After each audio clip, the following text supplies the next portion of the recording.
Hello guys, welcome back to my channel. So today I'm going to show you how to make one of my favorite snack, Buchi. Buchi is made of a glutinous rice with black bean filling and cheese with and coated with sesame seed and deep fried. So let's start. I start with one piece of sweet potato, peeled, washed, and cut, and put in the microwave. You can steam it or you can boil it.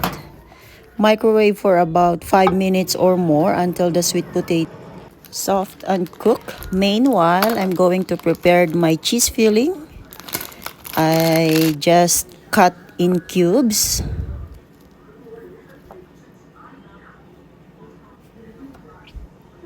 And now my black bean filling, I already made this ahead of time. So I just shape it like a ball. Nothing fancy. So my filling is ready. So now I smash the sweet potato in a bowl. One package of glutinous rice. It's a 400 grams. 1 cup of white sugar. Add the smashed potato. And add 1 cup of water. And mix it. Make like a dough.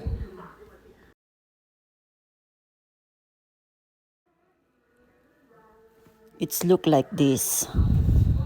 So sit aside and let it rest for about 30 minutes. And now this is all my ingredients: the dough, the sesame seed, the cheese, and the black bean filling. A small portion of dough. Shape it and flatten. And we're gonna make a small ball. So I flat like that, and then I put the cheese filling. And sealed it. Roll and shape like a ball. Roll it. Shape until it's become like a ball.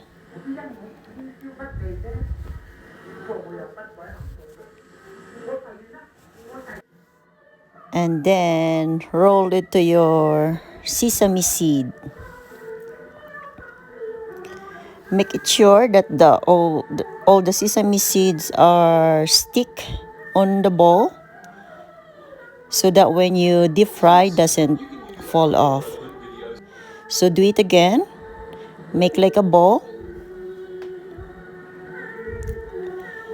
Roll to your sesame seed.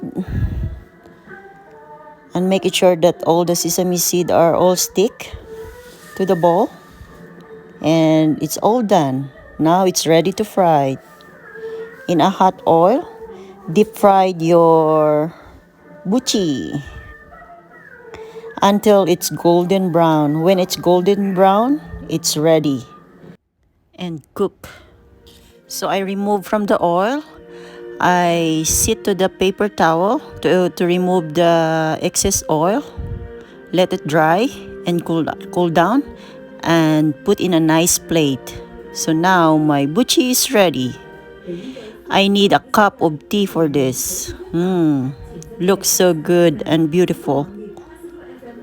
So now I don't need to go to the store to buy this snack, because I have my own homemade buchi. So guys, if you like my video, please like and subscribe. Leave comments below. And thank you for watching. See you on my next recipe. Bye.